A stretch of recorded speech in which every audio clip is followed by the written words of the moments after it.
Chama cha ACT Wazalendo kimeandika barua ofisi ya msajili wa vyama vya siasa kitaka hatua zichukuliwe dhidi ya katibu wa itikadi uenezi na mafunzo wa Chama cha Mapinduzi CCM Amos Makalla ziwekwe wazi kwa umma.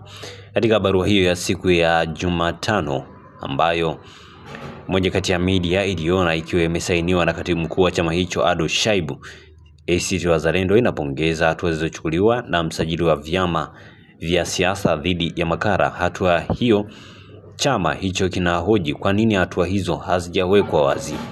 Kwa kuzingatia maslahi mapana ya umma kwenye suala hili, tunashauri kuwa hatua stahiki zinazotajwa kuchukuliwa dhidi ya ndugu Amos Makalla ziwekwe wazi kwa umma.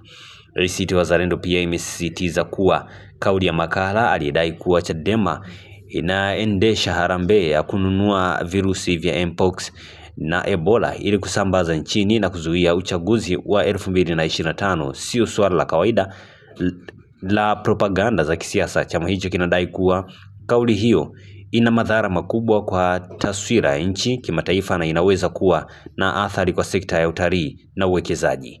Katika utafiti wake, ACT Wazalendo imebaini kuwa ofisi ya msajili wa vyama vya siasa imewahi kuweka wazi hatua zinazochukuliwa dhidi ya vyama vingine katika matukio ya nyuma. Kwa msingi huo, chama hicho kinataka uwazi huo uendelee kufanyika kwa masuala ya Makalla ili kujenga imani kwa wadau wa siasa na wawakilishi wa maendeleo Tanzania.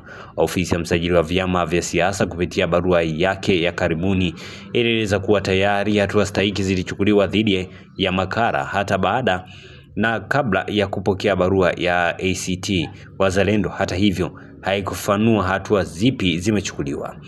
Hatua hiyo pamoja na mambo mengine itajenga imani kwa wadau wa tasnia ya siasa na washirika wa maendeleo Tanzania, amehitimisha Shaibu katika barua yake kwa msajili wa vyama vya siasa.